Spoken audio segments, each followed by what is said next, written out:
We focus on history, culture, religion, art, social, and philosophy of Nusantara. Here, in the presence of Nusantara, we were made to be forgotten about the goodness of ourselves. Because negativity seems to be more interesting for us. Now, I'm Sutoyo Raharto and friends assist you to remind you, to awaken you that we still can find the gems of Nusantara. They are the great sights of Nusantara.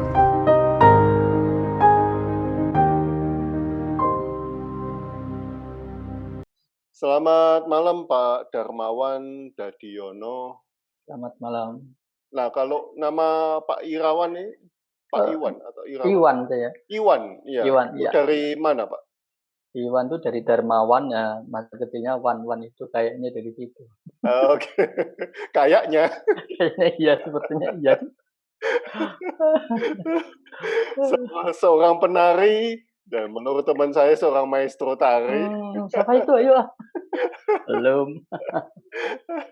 Juga dosen di ISI Yogyakarta. Ya. Selamat malam Pak.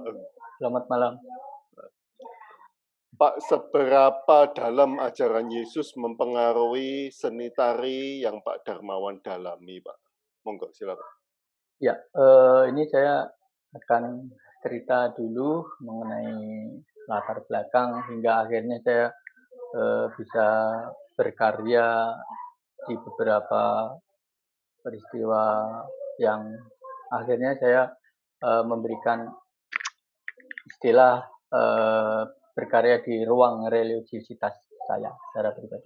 Ya, saya menari dari umur 5 tahun, yang mana dulu orang tua saya yang ada di Ungaran mendatangkan guru, jadi privat. Satu rumah kami 8 bersaudara berlatih menari terus. Tapi akhirnya yang gede-gede meroli gitu ya, tinggal 3, 2 dengan kakak saya. Itu kemudian dari situ akhirnya saya terus menari dan tidak pernah mengikuti sanggar, tapi beberapa kali ganti guru privat itu di rumah di Ungaran. SD beberapa kali lomba ikut, dan saya kebetulan di SD Katolik, SD Dirahayu 1 Ungaran, bimbingan dari para suster Abdi Kristus di Ungaran. Begitu, sehingga di situ pun saya sering berkesenian dengan main drama Natal, drama Paskah atau yang lain begitu. Nah, itu kemudian saya tetap berkegiatan menari. Di SMP saya juga menari, SMA sampai akhirnya saya mencoba, atau di antara kami berdelapan, saya sendiri yang akhirnya belok untuk kuliah di seni gitu. Ya, pertanyaan dari kakak-kakak sama orang tua dulu juga, gue esok gede terus harus jadi opo. Itu. Tapi saya terus, oke lah, saya akan terus melanjutkan. Gitu, jawabnya apa Pak itu Pak? Saya nggak tahu, mau pokoknya pengen menari gitu aja. Menari. Ya, akhirnya saya kuliah. Di tengah perjalanan kuliah saya juga sering mengikuti kegiatan yang ada di gereja begitu, kegiatan teater atau apa saja, hanya sebagai outsider, sebagai melihat saja. Kemudian lulus kuliah dari jurusan tari ISI Yogyakarta. Waktu itu saya mengambil programnya komposisi atau sekarang penciptaan tari, sehingga saya juga sebagai koreografer begitu. Kemudian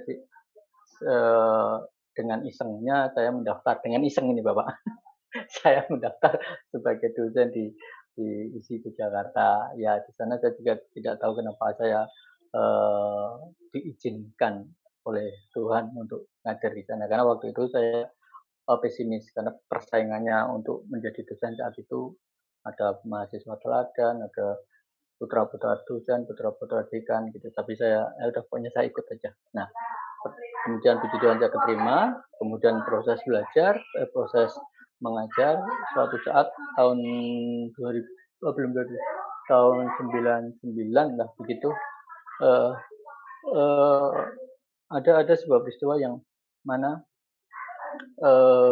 kami atau saya suatu saat menjelang Paskah itu melihat ada latihan teater, yaitu tableau Paskah untuk Jalan Salib di Gereja Kota Baru di Yogyakarta begitu. Nah, di situ saya hanya melihat kemudian aduh ini luar biasa bagus sekali. Terus lepas dari itu kemudian saya ada kesempatan untuk kuliah S2. Saya mengambil program penciptaan di Pascasarjana waktu itu STSI Surakarta yang sekarang ISI Surakarta. Nah, perjalanan kuliah harus menentukan dari awal saya mau bikin tesisnya penciptaan apa gitu.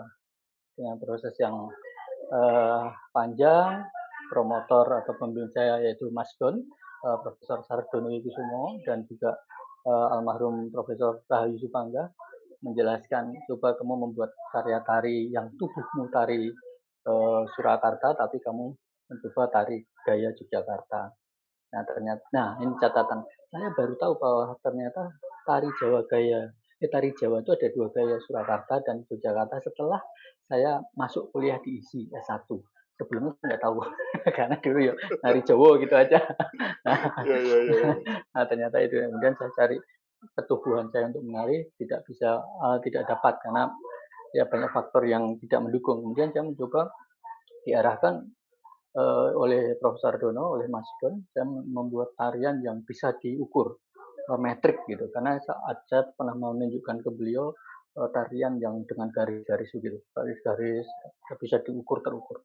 Tapi ternyata itu juga bukan saya gitu. Terus ada pertanyaan dari Profesor Dono waktu, kok ini saya lagi sibuk apa sih? Kamu tuh sekarang lagi sibuk apa sih, Wan? Saya kebetulan ini Mas, sedang membantu teman-teman Gereja Kota Baru Teater untuk ikut menggarap tableau Jalan Salib Paskah. Loh, apa itu? Saya jelaskan ke Mas Sardono mengenai tableau dan Jalan Salib itu sebuah peristiwa Jumat Agung dilakukan dengan teatrikal di dalam gereja begini. Nah, udah itu aja. Coba kamu cari ininya, kelanjutannya. Coba aku pengen tahu konsepnya. Sebelum itu sebenarnya kenapa saya bisa masuk ke proses tableau itu? Jadi sekitar 3 bulan 4 bulan menjelang Paskah itu 99 ya, 99 itu 2000 itu saya setelah misa pagi ketemu Romo Paroki Kota Baru waktu itu. Dia pas ketemu Gatot itu, ayo Mas Iwan, ayo kapan mau berkarya di sini? Nah itu titik awal saya kemudian berkarya di gereja.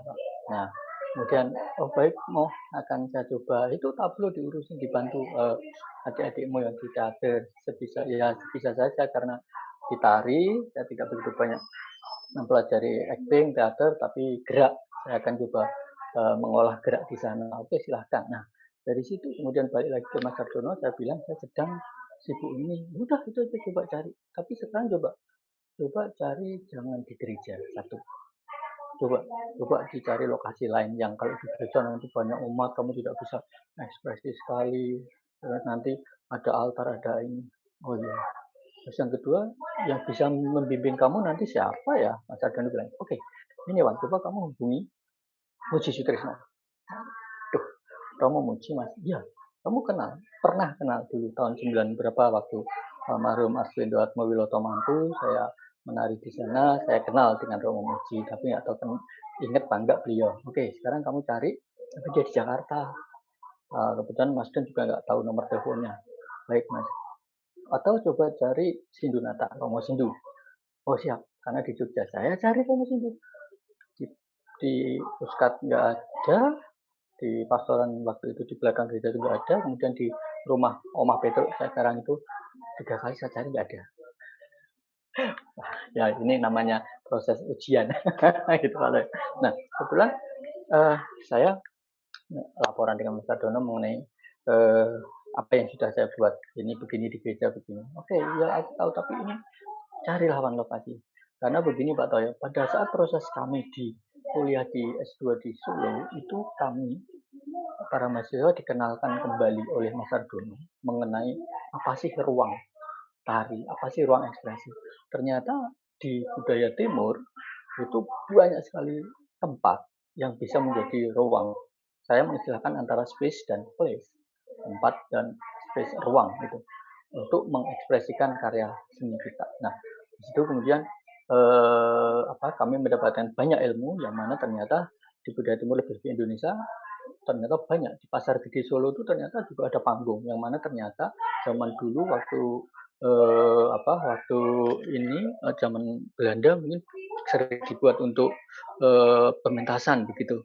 Terus banyak tempat-tempat misalkan di Minang gitu kan, pementasan mereka di lapangan begitu kan.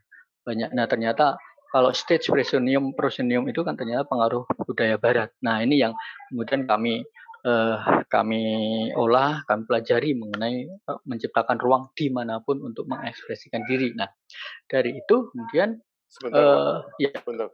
Berarti kalau di barat harus di stage ya, Pak ya? ya sebenarnya ada istilahnya istilahnya pementasannya site spesifik, tapi itu kebanyakan untuk teater. Untuk teater. Tapi akhir-akhir ini banyak sekali site spesifik yang dimainkan oleh tari, begitu Pak. Ya. Nah, saya lanjutkan.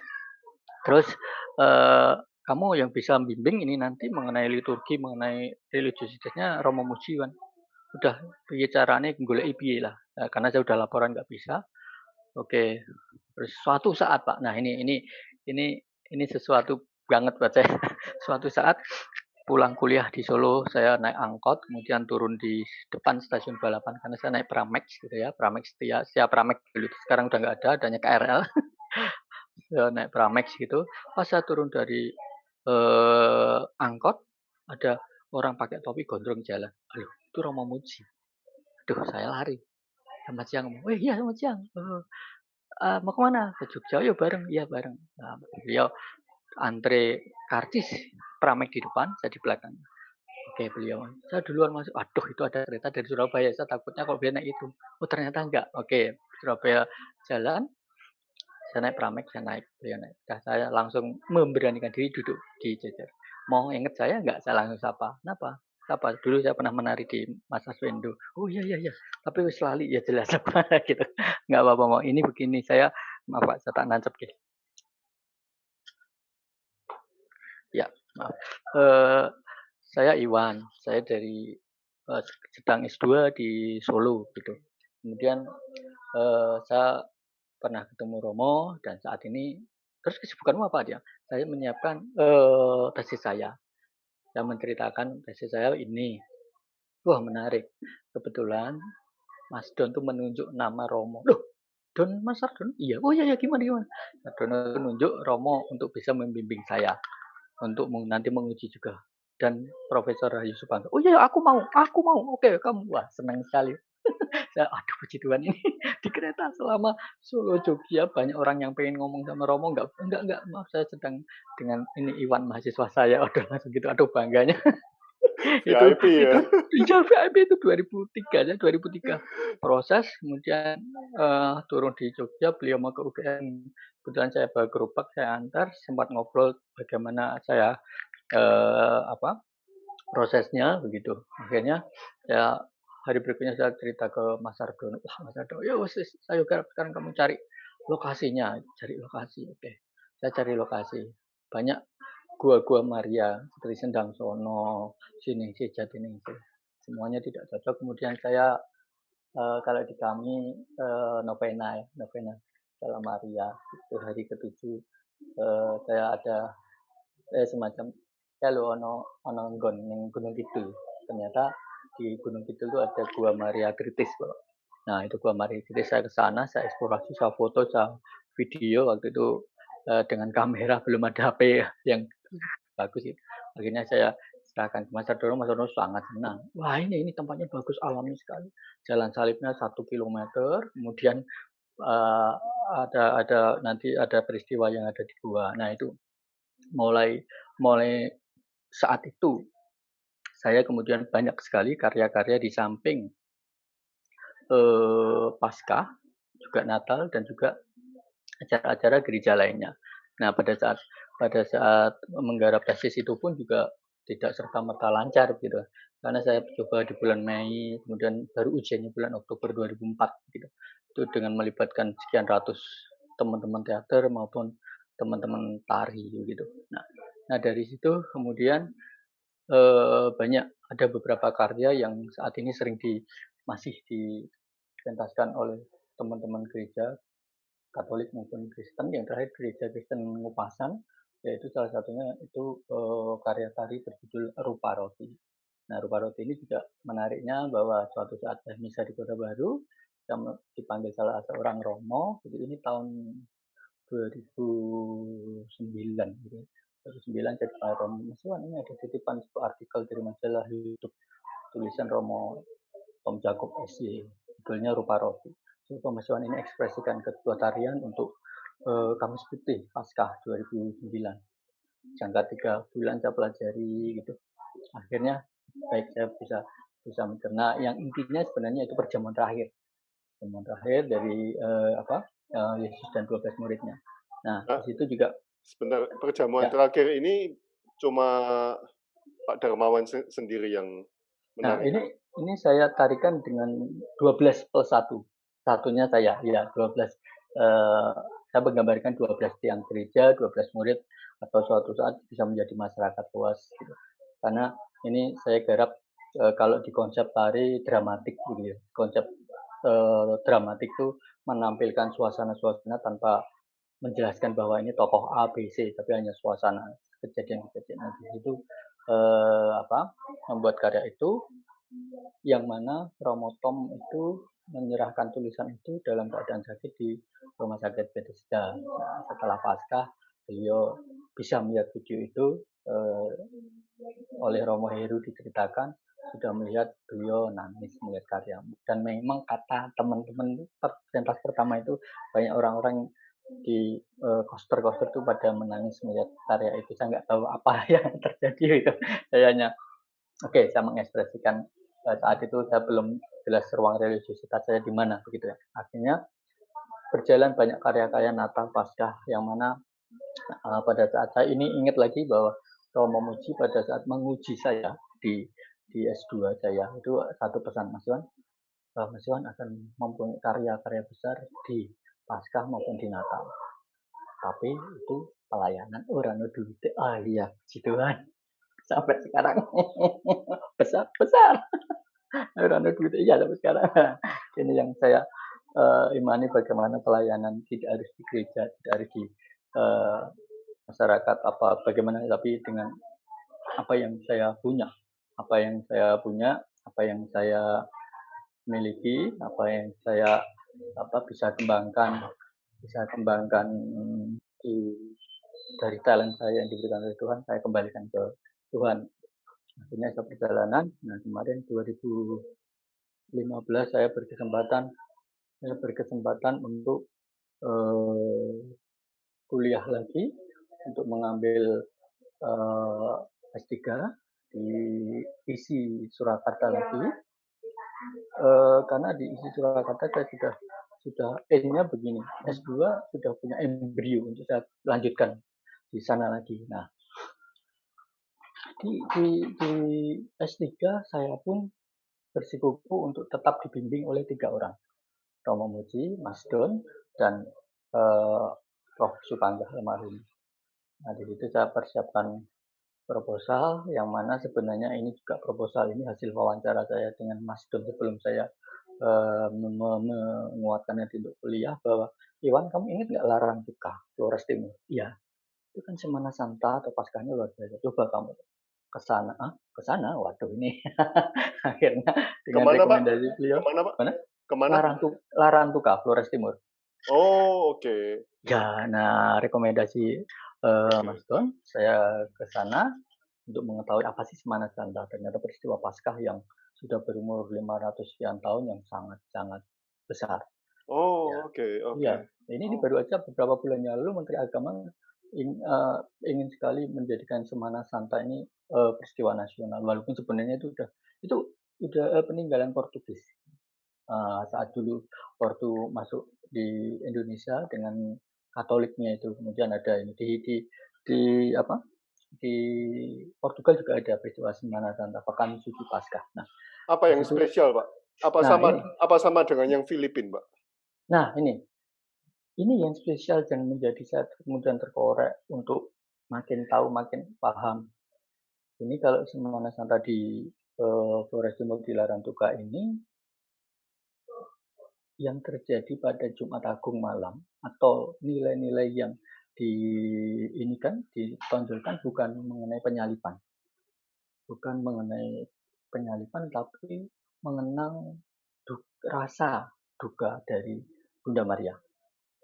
Ada peristiwa 8 atau 7, saya lupa, peristiwa duka Bunda Maria. Nah, ini yang dimunculkan. Namun demikian memang kalau di sana untuk pengenangan peristiwa Via Dolorosa atau penyaliban kurang ya, di nomor 2 kan.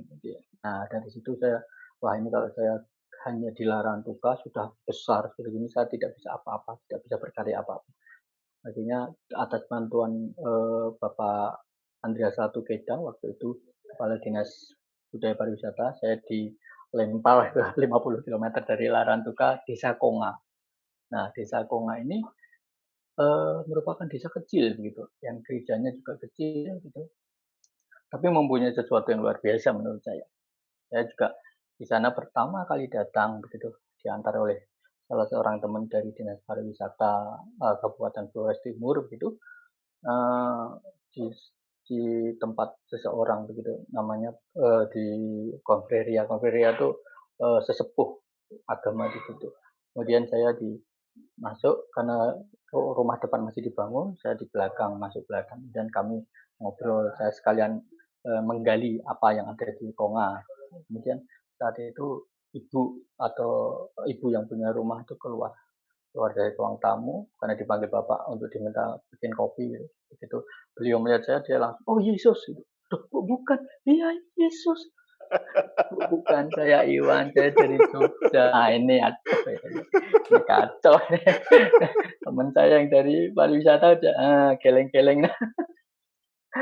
Tanda apa ini? Dengan gini waktu itu saya memang gini kan. Nah, kemudian menariknya apa yang ada di Konga? Pertama, secara visual saya diperlihatkan ini Mas Iwan, ada beberapa patung-patung rohani Yesus disalib, Bunda Maria yang peninggalan Portugis, terbuat dari gading. Banyak, ternyata masih ada beberapa patung yang di rumah itu. Ada patung Yesus disalib, patung Bunda Maria membawa bayi Yesus, kemudian patung Santa Clara. Nah, Santa Clara itu pernah didatangi oleh orang dari Australia atau New Zealand, ditawar 2 nggak dikasih, karena itu menurut mereka, menurut orang New Zealand atau Australia itu Santa pelindung mereka. Nah, kalau dapat 2M tidak dapat lagi kan, orang-orang desa itu nggak mau. Ini dan lucunya lagi, banyak patung itu disimpannya di rumah-rumah orang yang dipercaya. Nah, dari situ kemudian saya menggali apa sih yang ada di situ. Ternyata di Konga itu ada peristiwa yang ternyata setelah saya angkat dan menjadi bahan disertasi penciptaan saya, ternyata tuh banyak orang yang tidak tahu bahwa saya mendapatkan bahwa di hari Minggu Paskah malam itu ada peristiwa peraraan prosesi Haleluya judulnya. Prosesi Haleluya itu ternyata peristiwa bersukacita, nyanyi-nyanyi keliling kampung sepanjang 2 kilometer. Dan kiri kanannya memang dikasih lilin-lilin begitu, dari gereja masuk gereja lagi. Terus di situ saya riset, ternyata di situ gereja namanya Mater Dolorosa, Ibu berduka cita. Nah, saya riset, saya tertarik di sini. Akhirnya saya suatu saat izin dengan para sesepuh, kemudian saya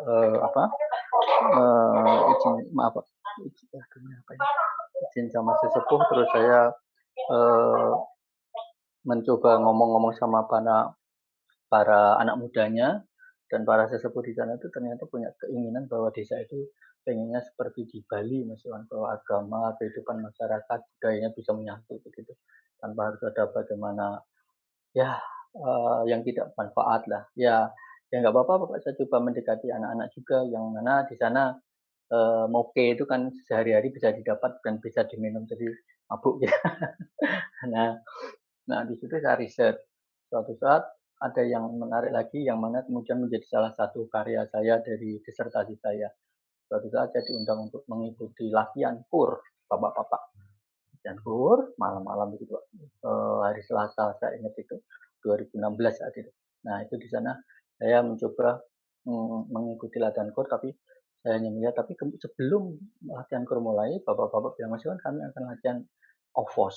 OVOS Omnes. OVOS itu sebuah ratapan penggambaran kalau di Jalan Salib ada Veronica yang mengusap wajah Yesus. Ya, OVOS itu dibawakan oleh Ibu Maria Buang. Beliau pakai putih-putih, duduk di atas kursi, kemudian latihan OVOS. Ya, beliau menyanyi dengan membawa gambar Yesus begitu dan diusap begini, gambar makin dengan Buddha. Itu saya rekam, Pak. Saya rekam. Saat perekaman itu apa yang saya rasakan, aduh sakit luar biasa. Saya ikut merasakan sakitnya, aduh sampai selesai akhirnya saya hanya misalnya ngunjal ambegan atau bernafas, terus saya minta bisa nggak sekali lagi. Kenapa? Ini kalau rasa hati ini tidak saya lepaskan dengan bergerak, saya nggak tahu, sesak sekali. Mas bisa nunggu nggak mereka bilang, karena di luar hujan. Saat itu di luar hujan. Nanti bisa cari ruang yang lain. Oh iya, saya tunggu, saya rekam semua. Nah, karena ini sebagian bagian dari proses riset saya loh. Setelah selesai, di luar itu terang. Saya tengok ada banyak bintang, ini apa Oke, oke Bapak, saya izin Ibu, saya izin. Oke, dicarikan tempat. Akhirnya dicarikan tempat di sebuah kapel Bunda Maria. Saya masuk dulu, saya diantar oleh Bapak angkat saya, Pak Andreas Ratu Gedang, dan Ibu dan temennya gitu. Saya masuk untuk doa. Kemudian saya butuh lilin, saya ambil lilin 6 Bapak. Lilin 6, keluar, kapal saya tutup, lampunya matikan, lilin saya hidupkan 6 bentuk setengah lingkaran, 1, 2, 3, 4, 6.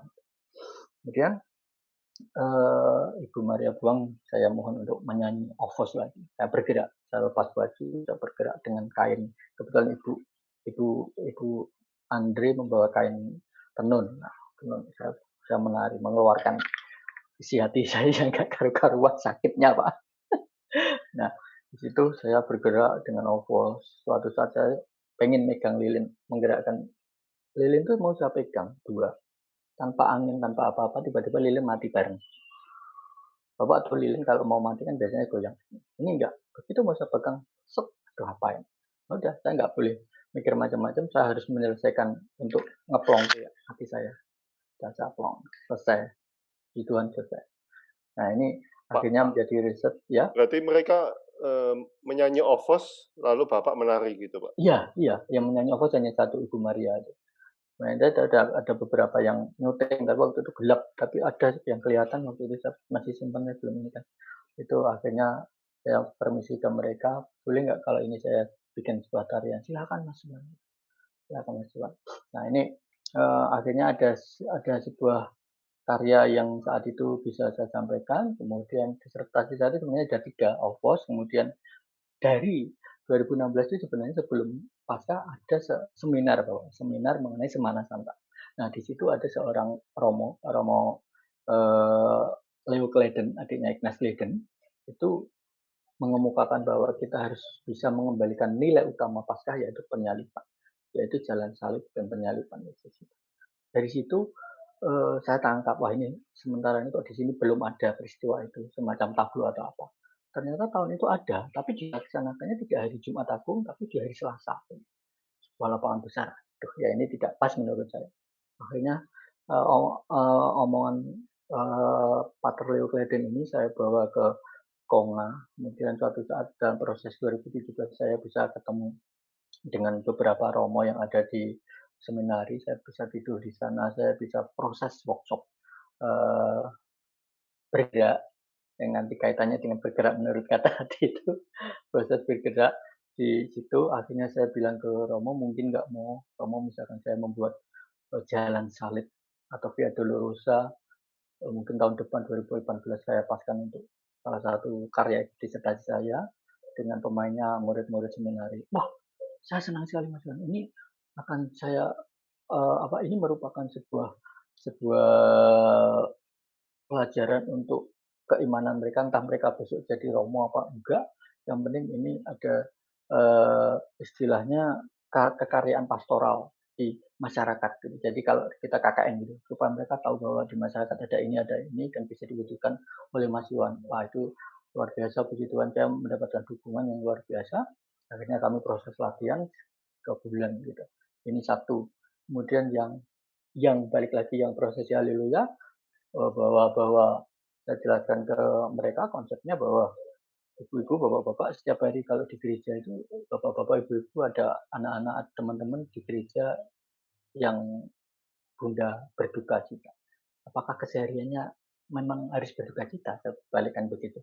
Ibu-ibu kan merasakan kalau bapak pulang dari kerja bawa hasil senang, anak-anaknya lulus senang, ibu menyelesaikan tenun sekian bulan dijual laku senang. Ini harus kita rayakan kesenangan, kegembiraan kita. Nah itu Mater Dolorosa jadikan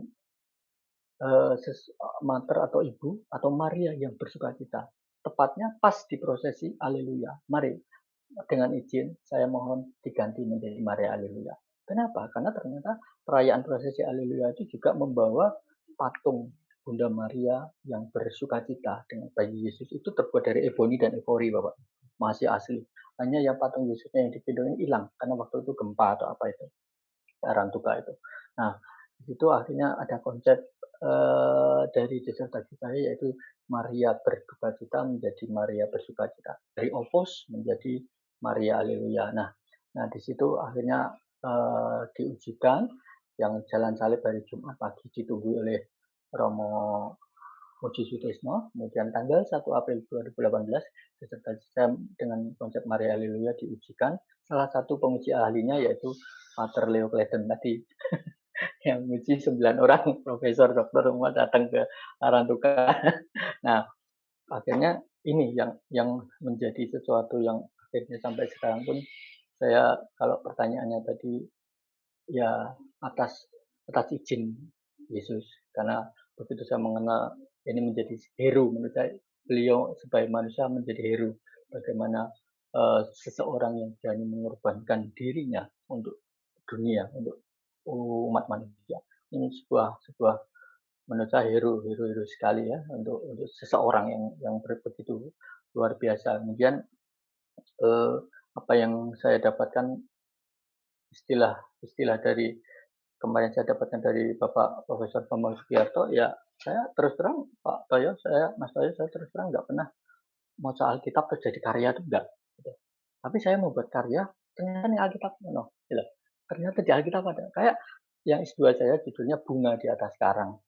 Kenapa saya beri istilah bunga di atas karang? Karena tanah yang ada di Gua Maria Tritis Gunung Kidul itu batu kiri kanannya sampai di dalam guanya itu karang. Dan saya pernah baca buku sejarah, prasejarah itu dulu di situ itu laut. Nah, kenapa bunga? Karena di dalam gua itu ada keharuman, ada patung Bunda Maria yang kami teman-teman Katolik sering berdoa gitu, indah bagaikan bunga. Nah itu sebenarnya tanpa mikir ternyata Romo Muji ini kita iki yo wan pehon. Kowe Romo tuh enggak. Oh, Banyak tapi hal yang tapi ada oke, pertanyaan saya pertama, di Larantuka sudah tidak ada agama lokal berarti, Pak, ya? Agama lokalnya ya Katolik Kristen itu, Pak? ya lama holot, budaya lama holot itu sebenarnya masih ada. Masih ada beberapa orang-orang lama begitu yang masih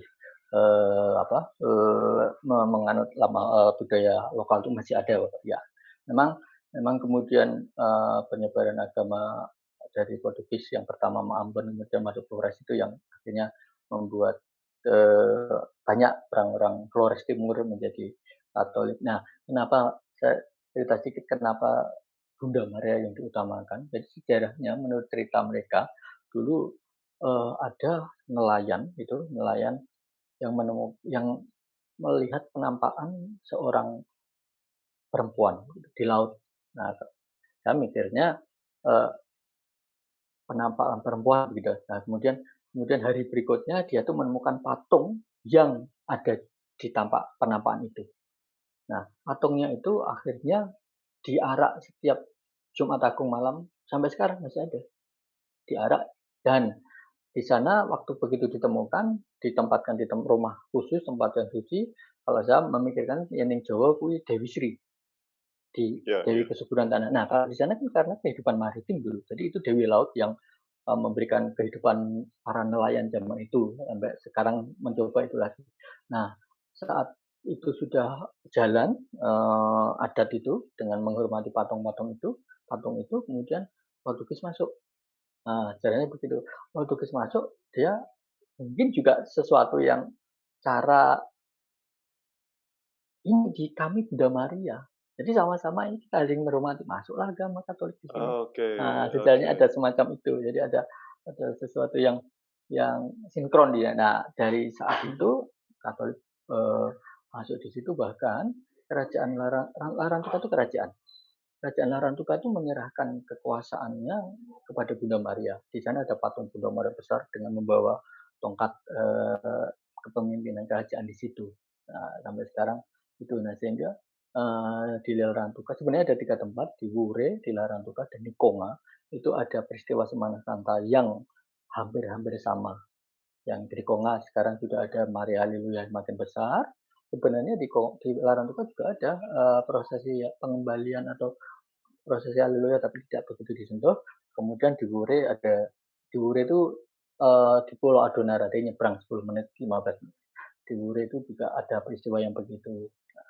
Nah, itu akhirnya menjadi sebuah karya-karya saya yang saat ini saya juga masih proses terus. Karena OVOS yang sudah saya beberapa kali tampilkan itu pun mengalami pengembangan, bagaimana ternyata suatu saat bahwa kenakalan saya itu OVOS saya pentaskan dengan jalan mundur. Jadi kalau ini stage gitu ya, kotak biasanya di tengah orang begini, ini saya dari pojok depan mundur sana, mundur. Nah, nah ini ternyata lagi nih, di Adonara, di Wure itu ada prosesi penyembahan penghormatan, bukan penyembahan, penghormatan patung yang jalannya tuh maju terus mundur. Maju terus. Nah, ternyata tuh itu saya juga disadarkan oleh seorang pastor di sana, wah ini bisa kamu karena ini ada masuk di sebuah prosesmu yang ada di OVOS, di Adonara tuh kamu mundur tuh ada. Oh, jadi ini bukan ketidaksengajaan atau sengaja. Nah, terus akhirnya saya menangkap istilah tadi oleh Profesor Bambang Sugiarto Parayangan, itu penyelenggaraan ilahi. Oke, oke. Istilahnya itu katanya. Tuh, saya, ya karena aku kira tahu mau kitab. Tapi begitu, jadi tidak langsung. Begitu. Pak, tapi selama di Larantuka ini pernah dejavu, Pak? Pernah, pernah memang dengan OVOS yang lilin mati itu pernah suatu saat, oh ini kok pernah begini ya, gitu. Oke, Yang oke. nah akhirnya dari itu bagaimana saya juga tidak tahu jatuh cinta, kemudian mengidola kepada Yesus itu luar biasa. Gitu. Akhirnya muncul berekspresiku di ruang religiositas. Gitu. Itu Pak Toyo yang perjalanannya yang Wow. jelas. Perjalanan bertahun-tahun itu, Pak. Oh iya, iya betul. Nah, Pak Darmawan seringkali menari di depan patung Yesus yang disalib. Apa yang dirasakan sewaktu menari, Pak? Ya, kalau dari apa yang saya sampaikan mengenai idola, mengenai bagaimana saya kemudian ikut merasakan, iya sih wong loro, bagaimana sih yang rasa disiksa, bagaimana sih rasa sakit. Saya kadang suatu saat pernah sakit dan melihat patung, saya hanya melihat, saya sakit gini aja sambat. Dia yang disalib, ditusuk, dipakuli, terus kayak ngopo gitu kan. Nah, ini menjadi sesuatu yang mengekspresikannya saya terus terang ada hal-hal yang sebenarnya saya tidak bisa alami, tidak pernah saya alami, tapi ada sebuah bacaan dari koreografi Alma Hawkins, yaitu salah satunya melihat, membayangkan, kemudian mengekspresikan begitu. Saya hanya membayangkan. Mungkin lorone ini sih, aku pernah loro apa ya? Oh ya, saya pernah jatuh. Oh ya, saya pernah jatuh, saya pernah apa. Nah, sakit-sakit itu saya ingat loh. Saya ingat, kemudian saya ekspresikan, saya coba saya gerakkan. Nah, dari situ kemudian banyak teman-teman yang, wah, kamu kok berani begitu, apa nggak sakit? Seperti yang waktu tesis S2 saya, ada sebuah, saya sanggit atau kreativitas saya, yaitu Yesus itu pada saat jalan salib seperti orang di penjara. Dia hanya sendiri, cuma dicemooh orang sana sini, disiksa orang sana sini. Itu saya ekspresikan. Sebenarnya sebelumnya waktu perjalanan teater itu, drama itu, dengan salah satu orang pemain namanya Mas Zulkarnain, Miss Zulkarnain. Dia itu Muslim yang luar biasa, tapi mau karena berkesenian, dia mau untuk belajar dan membaca kitab suci Katolik untuk siapa dan bagaimana Yesus. Akhirnya dia memerankan itu. Terus suatu saat ada jeda yang mana kemudian saya memerankan itu, yang saya ekspresikan, yaitu disiksa dan jatuh dan menjatuhkan diri di jurang. Karena kondisi di Gua Marathi itu kan ada jurang. Nah, di situ saya disiksa, benar-benar disiksa 2 kali, gladi resik dan pentas. Nah, itu saya benar-benar merasakan, ternyata, oh, ini baru begini, tapi kok ternyata, dan itu kerasanya 2 hari setelahnya. Masih ada luka kayaknya. Tapi 2 hari memang baru baru bisa merasakan sakitnya. Nah, dari itu kadang-kadang saya ekspresikan kalau suatu saat harus mengentaskan lagi, saya harus recall, hatiku ngerasa kayak gitu ya. Nah itu rasa-rasa rasa-rasa yang harus kuat, rasa-rasa sakit itu yang kemudian saya ekspresikan gitu. Nah, perkembangan yang mengenai rasa sakit itu di OVOS, di YouTube saya ada, di Dharma Dadiana itu ada ya, karya OVOS. Saya mencoba mengembangkan lilin yang akan saya pegang waktu proses di Konga. Itu lilin itu sekarang menjadi properti yang saya teteskan di tubuh, kemudian menjadi darah gitu. Nah, ini menjadi sebuah bukan debus yang ini yang jelas. Saya piye sih menggeliat. Oke. Begitu Oke. pengalamannya. Wow. Bergerak menurut kata hati. Ya, Apa pernah sewaktu akan pentas hati tak mau bergerak, Pak? pernah. Jadi begini, ini cerita kenakalan saya manakala Paskah 2017. Tari Rupa Roti itu saya persembahkan ke DKI Mopasan. Saya proses di sana dengan memilih penari dari beberapa mahasiswa tari, isi Jogja, murid-murid, dan umat yang bisa menari. Proses, kemudian saya ada asisten. Tapi saya udah ngomong dari awal, tapi saya nggak bisa ikut menari. 12+1 itu kan sama saya. Karena saya pas, kamu SPT pasti dilarang tukar. Oh ya udah nggak apa-apa. 2 minggu sebelumnya Pak Pendetanya ya, wah kayak makan pakai kuah tapi nggak pakai sendok deh kalau sama Mas Iwan nggak nari. Ya gimana Pak? Maaf, saya harus penelitian karena tahun depan saya harus ujian. Ya udah nggak apa-apa. Oke. Kemudian saya berangkat dari Senin, enggak, Minggu Palma berangkat ke Larantuka. Tapi saya nggak tenang, Pak. Tenang, saya hubungi asisten saya, gimana latihan, B. Anak-anak kalau manggil saya babi, latihan terus, latihan, oke. Terus tolong, ini yang tahu hanya kamu, asisten saya bilang, Mas Agung, saya akan datang, saya akan menari. Kostumnya, aku ada kostum. Besok mobilmu taruh di depan gereja yang dekat pintu masuk Sang Kristi. Oh siap.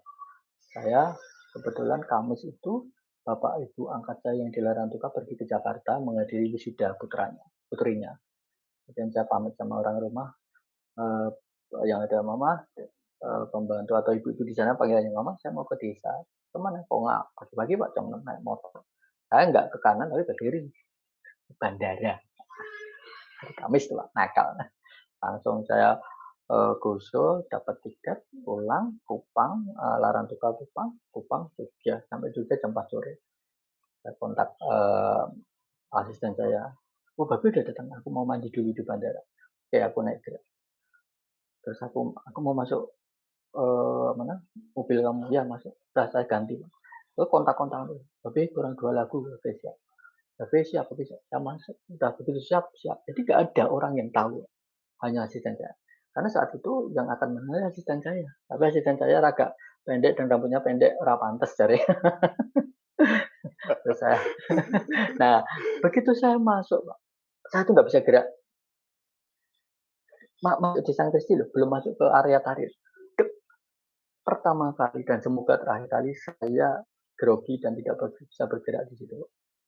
Saya hanya bisa nyebut, Gusti kalau pidato semua terlaksana. Los. Jadi bergerak saya, kata hati saya akhirnya ya bergerak. Saya masuk telat sekitar kalau ditarik sekitar 8 kali 2 hitungan. Itu saya masuk. Nah, kalau rupa roti itu peristiwa awal tuh gambaran Yesus menyembuhkan, Yesus menghidupkan, Yesus memberikan itu. Nah, sentuh satu-satu. Anak-anak pada kaget. Setelah itu, kami sebutin pagi, nginep semalam di rumah, pagi berangkat lagi ke Larantuka. ini Pak, ini jadi omongan. Wah, kamu dibayar berapa? Ngeri kan Pak?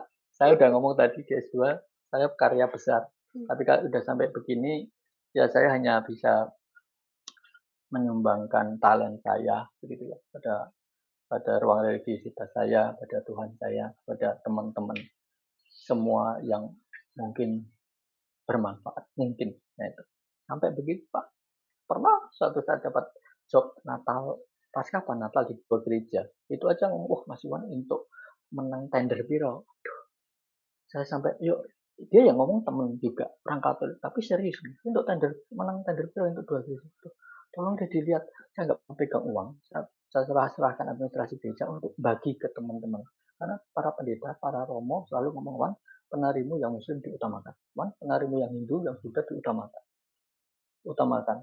Dan saya utamakan, tapi jangan saya yang pegang. Teman-teman gereja yang pegang administrasinya. Saya nggak mau.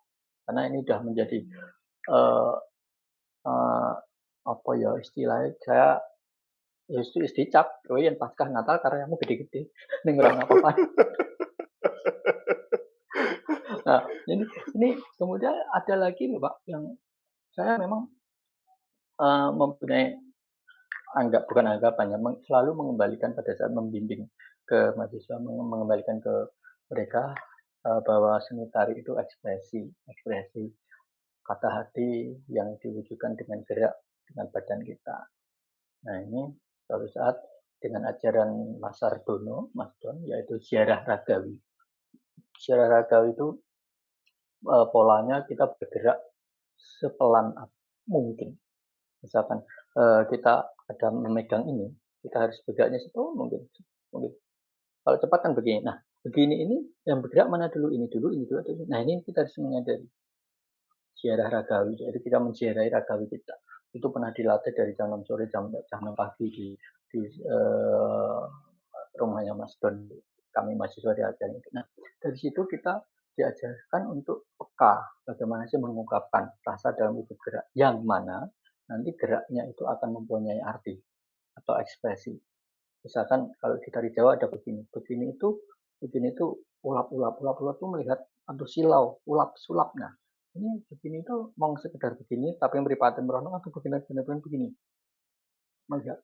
Nah, ini juga dipelajari yang mana itu merupakan ekspresi.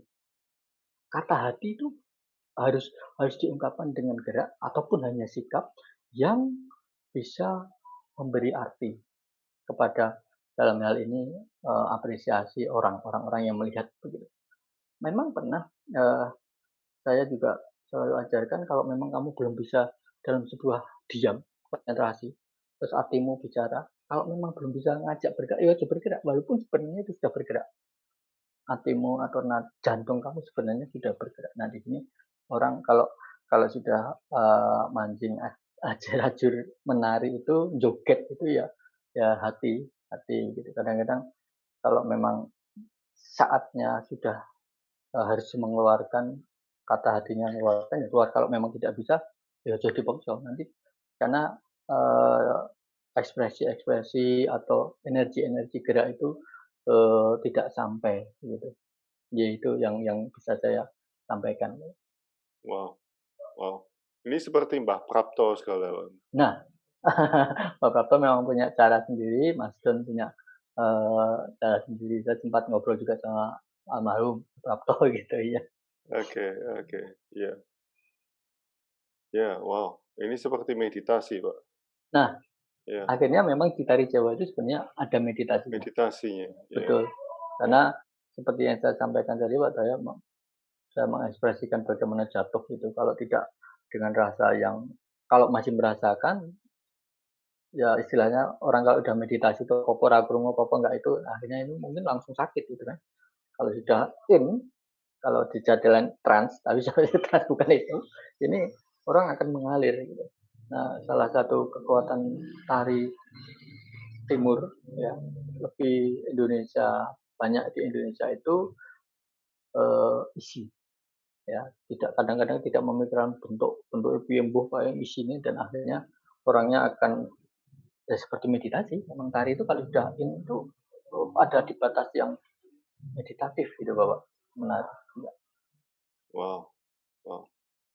Ini seperti pelajaran saya juga, Pak. Betul. Oke. Wow, luar biasa, Pak. Ini baru 3 pertanyaan. Ya. Udah seperti enlighten ini. Aduh. Makasih. Bapak pernah mengatakan andai kata serangkai ini dimaknai arti, andai ucap sederet ini dihidupi, andai diam hening ini diseberangkan perlahan menuju samadhi. Doamu jadi nafas sehari-hari. Lakumu jadi sentuh sapa terpilih dalamnya, darinya atasnya. Serangkaian katanya apa itu Pak Darmawan? Ya, seperti yang saya sampaikan tadi bahwa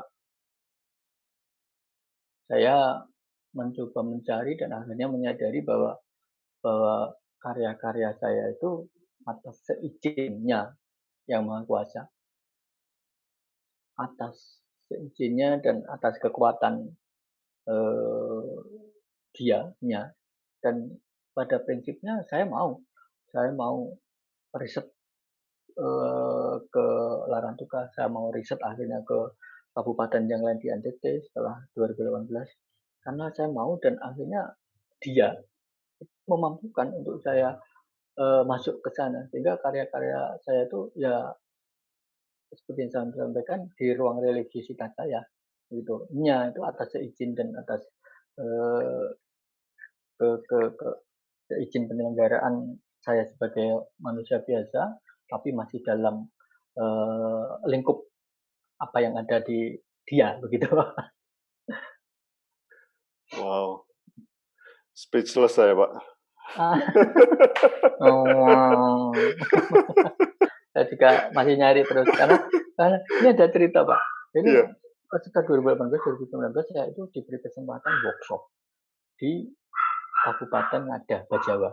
Jadi di Pulau Flores kalau di Larantuka di sebelah timur ini agak tengah gitu. Itu kalau bulan Juli sampai September itu dinginnya minta ampun. Nah, bulan April saya workshop di sana. Di tengah-tengah mengakhiri workshop saya diajak oleh teman-teman dinas pariwisata ke sebuah gereja yang namanya teman-teman ngomongnya gereja tua. Ternyata kenapa tua? Ternyata itu sudah lama nggak dikunjungi umat karena umat yang ada di situ sudah pindah semua ke pinggir jalan besar. Nah gerejanya itu sekitar kilo naik melewati hamparan sawah, kemudian gunung,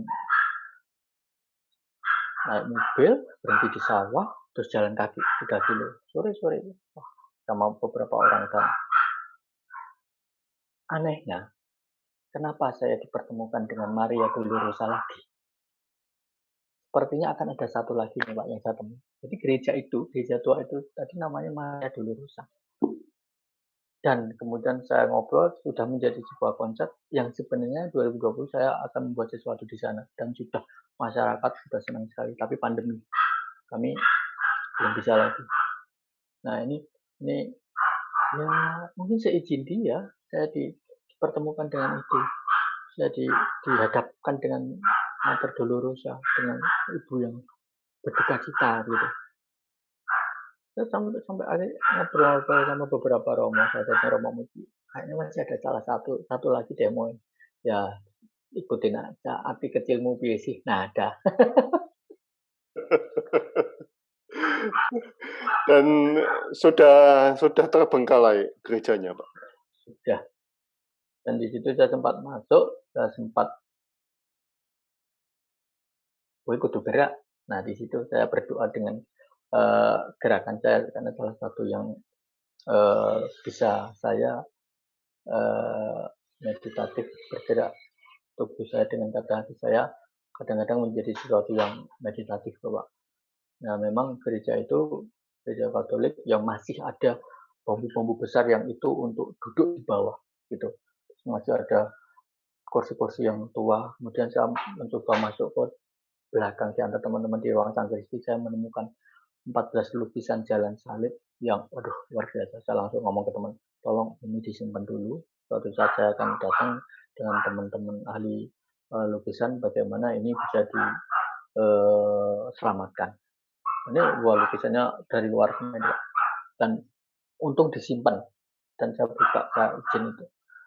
Dan alat-alat misa seperti piala perjamuan juga ada tahunnya 17 berapa dari mana itu masih ada semua. Saya diizinkan untuk memegang, saya diizinkan untuk memotret dan sudah saya sharingkan ke para profesor dan profesor lukis juga. Mas ini ada ini, wah suatu saat harus kita sentuh untuk dijaga karena lukisannya bagus Eropa benar, lukisan Eropa. Ya itu yang ya karena pandemi banyak hal yang saya tunda gitu. Wow, Indonesia kaya sekali Pak ya. Betul Pak, betul. Dari situ di Bajawa, kemudian saya sempat di Maumere, kemudian ya salah satu yang tadi saya sampaikan saya sempat ekspresi atau menuangkan dengan gerak, saya sempat memberikan workshop kepada teman-teman seminar itu yang ternyata juga diikuti oleh 2 romo. Bagaimana kalau di misa terakhir itu ada pemberkatan begitu kan, tadi kata coba romo sekarang sebelum angkat tangan dirasakan dulu bagaimana harus menggerakkan hati romo, harus penuh dengan energi. Akhirnya dicoba bagaimana cara memegang piala, coba dirasakan angkat, karena kalau tidak ada energi kadang-kadang umat ada yang tahu posial kan. Benar, suatu saat dicoba oleh beberapa romo, wah Mas Iwan abot berat. Ya. Ini kudu dilatih.